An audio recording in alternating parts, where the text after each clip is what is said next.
Hey monkeys, how you doing? Damian Keyes here. We are outside in Brighton. Outside. You know what that means? That means that winter is passing and summer is getting closer, which is great because the sun is shining. I'm sat outside. My outie is still an outie. It hasn't turned to an innie. You get my drift. But today we are talking about building content.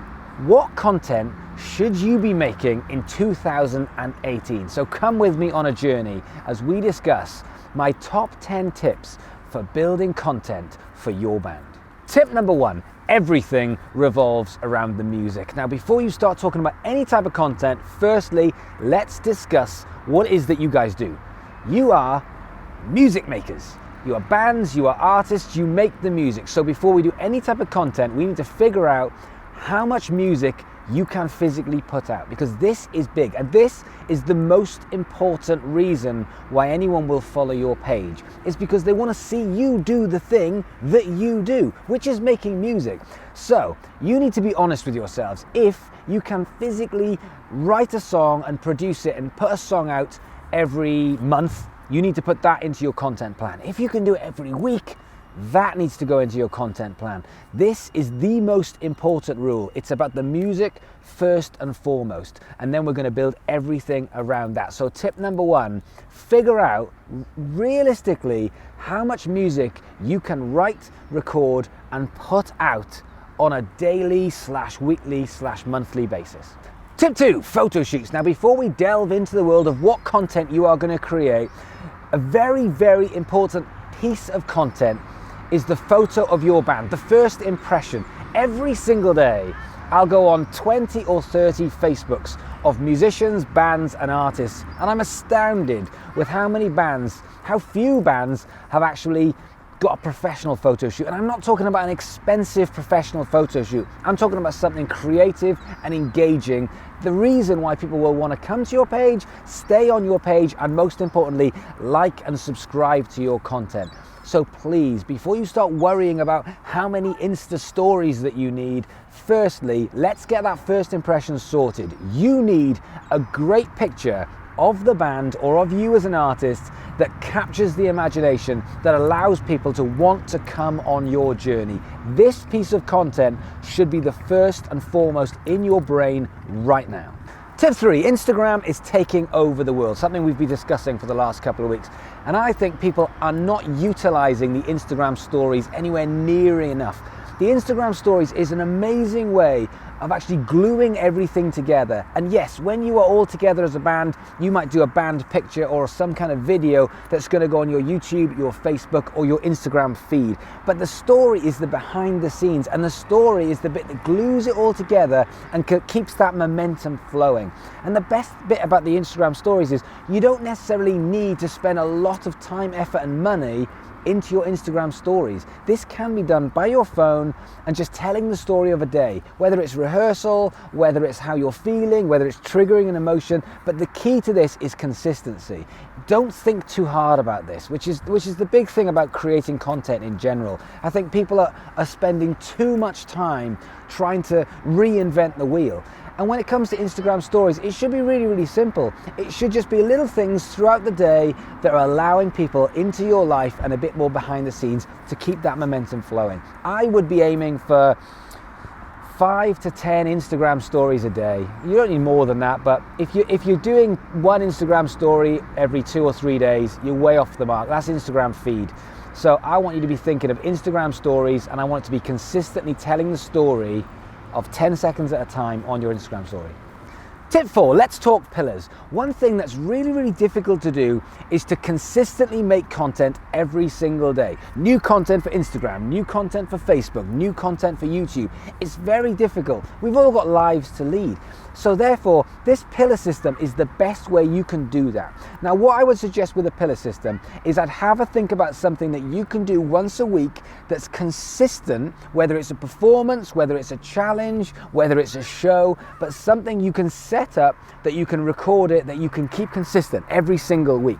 And then what you do with that show or challenge or performance is you break it down and you repackage it into the other platforms. So you make something, for me, I would suggest making something for YouTube, which is 5, 10, 15, 20 minutes and then looking at how you can break that down into Twitter, Instagram, and Facebook with smaller bite-sized chunks and repackaging it into the way that that platform wants you to put out material. So with these pillars, what's really, really important is that you don't have to spend that much time creating the content, because as well as videoing and editing and actually uploading, it takes a lot of time. So my suggestion is to think of something that is easy to put out. So for example, if it's a performance that you can just turn up, strap on your guitar, press record and do like a mini gig to camera. Or in my case, I do the show. The reason why I do the show is because I'm trying to build businesses here. So this stuff that we do here, this is my hobby. I like doing this. I really enjoy it, but this isn't my day to day.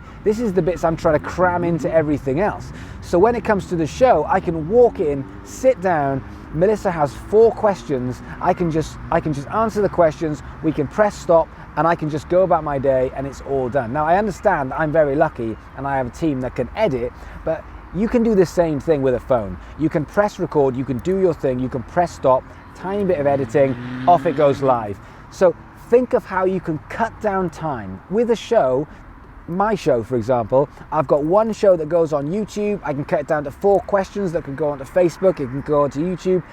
I can then cut it up into tweets, I can cut it up into blogs, 4 blogs. There is a lot of content that comes from me sitting there for 30 to 40 minutes answering those 4 questions. It's just an easy way for me to put out content across all platforms without me having to make specific content, which takes a lot of time and a lot of effort. So your job is to think about what simple pillars that you can create that then can be broken down and repackaged to other platforms. Tip 5, Facebook Live. Now you need to listen to this. This is really, really important. As we've been talking about over the last couple of weeks, Facebook has changed its algorithm, which means your content is getting less reach when you put it out there. But I've heard that Facebook Live is going to get 6 times the amount of reach than a normal uploaded Facebook video. So that means if you do a Facebook Live, Facebook will reward you 6 times what it would reward you by uploading a video or a picture. So we need to capitalize on this. This is Facebook saying we want more people doing Facebook Live. We need it to be more popular. So we are going to reward you if you do that. Now is the time to capitalize on Facebook Live. Whether you go live and you just talk to your audience and you have a chat, whether you actually do a performance, it's up to you. But again, you don't have to think about this in some crazy, overcomplicated way. It's very, very simple. Facebook Live is a nice way that you're opening the door to be able to talk to someone or to talk to your audience, and that it will still be there once you've pressed stop and you've ended the recording. It'll still be on your Facebook. So I want you to have a think about how you can do a Facebook Live, what times you can do it, and what it is that you want to put out as content. And if I were you, sometimes I would just press record on that Facebook Live and I'd just talk. I'd just be opening to have a chat with your audience, and Facebook algorithm will reward you for doing that.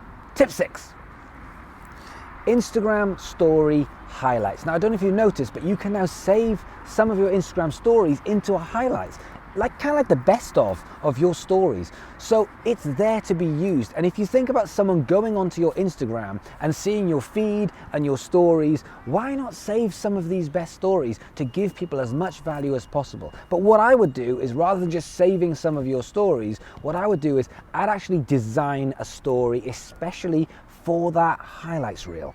So if you've got an upcoming gig or a photo shoot or a video shoot or something which is just a little bit more important than the day-to-day, then why not design, before you even shoot anything, design a great story, film it, and then save that onto your highlights. So you've got 4 or 5 really great best of stories that when someone new comes to your Instagram, they just know what they're gonna get because that's the best of reel.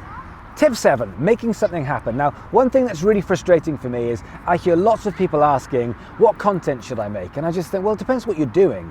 Now, if you look at someone like Casey Neistat vlogs his day every single day. But he doesn't just go, I don't know what to do today, I'll go for a walk in the park and I'll just happen to vlog what I'm doing. He flips it the other way around. He thinks, what's going to look good on camera? What can I do today that's going to get the audience interested? And then I will video that day. So he doesn't just go about his day and then video it. He will fly to the other side of the world and skateboard on the back of a Lamborghini. He actually picks something to do and then he documents it from there. He doesn't just document his crappy day. That is your job. If you are not gigging, if you're not touring, if you're not writing, if you're not recording, if you're not in the process of doing these things, then your content's going to be a bit rubbish. So first and foremost, work backwards. The first thing that you need to do is figure out what you've got coming up that you can actually create content around. And then from that point, then you can start to document. But yeah, if you're wondering how you actually create content, well, make something happen first and then document and create content around that. If I'm just sat in the office and I think, oh, I need to do some content, and I just video myself every day, oh, here's me in the office, here's me in the office, here's me in the office. Yeah, it's boring. So get out the flaming office. Go and do something interesting. If you are thinking, I don't have anything for my band to actually make content about, well, there's the first rule. Get out, make something happen. Go and get some gigs, go and get some tours, go and do a collab, go and do a songwriting collab. Go out and do something interesting, then you have something to document. If you don't have anything to document, that's why you've got no content. So you need to flip reverse it, think about what it is that you want to get across, what it is that you're going to do in that day, then document and create that content. Tip 8, why not, if you are busy, throw back to last year. There's nothing wrong with that. There's nothing wrong with regurgitating old content. I see people write a great song and it's posted on the Facebook and it's never talked about again. Then they'll do a video and it's posted on the Facebook and it's never talked about ever again. Why? You've just created something fantastic. It's weeks and weeks and weeks of material, and all you've done is you just said, I'll plonk that there in case anybody wants to talk about it. Now, for me personally, my videos are all about a bit of information every single day. But if I created something that I thought was magical, I'd be harping on about that all of the time, like my book. When I have my book, I'm going to be harping on about that for months before and months afterwards. Same thing with what you're doing. When you're creating something, it's okay to talk about it again and again and again. If you've got a photo shoot, you don't just do the photo shoot and then whack the photos on. You do different photos every single day for a week. Here's another one from the photo shoot. Here's another one from the photo shoot. Here's behind the scenes of the photo shoot. And here's the clothes I wore at the photo shoot. And big thanks to this person for doing the photo shoot. You can squeeze the lemon. And that's not what I'm seeing. I'm seeing people saying, I don't have enough content, and that's because they're actually putting out an EP, a photo shoot, a video shoot, and then being stuck. But you've got 3 months worth of content within those 3 things right there, depending on how you cut it up, edit it up, and put it out to your audience. And it's okay to say, throw back to last year when we did this amazing gig. Thanks to everyone who came, and we're looking to do another one soon. It's okay to do that from time to time. It doesn't always have to be fresh content again and again, day in, day out. So go and do a really great throwback to the greatest day of the band. Tip 9, Facebook does pictures. I know this is crazy, but everyone thinks of it as Instagram doing pictures and Facebook doing videos. And that's just not the case.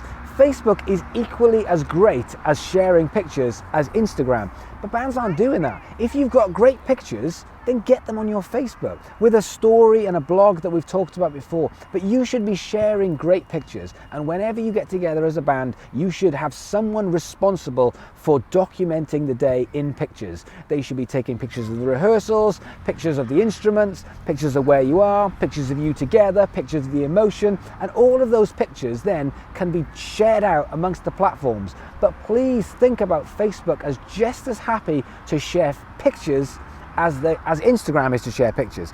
Facebook is perfect platform to sharing pictures. Tip 10, and here's a crazy thought. The content doesn't always have to be about you. This is about the community. So if you want to put some content out, you can put pics and videos out on your Facebook, Instagram that relate to the community, relate to the emotion, and relate to you as a band. But it doesn't necessarily have to have you in it. Now, if you want to see an amazing example of a band that do this really well, go and check out Paramore's Facebook. And the reason why they do it really well is because they're always bringing value to their audience and not necessarily doing it with themselves in it.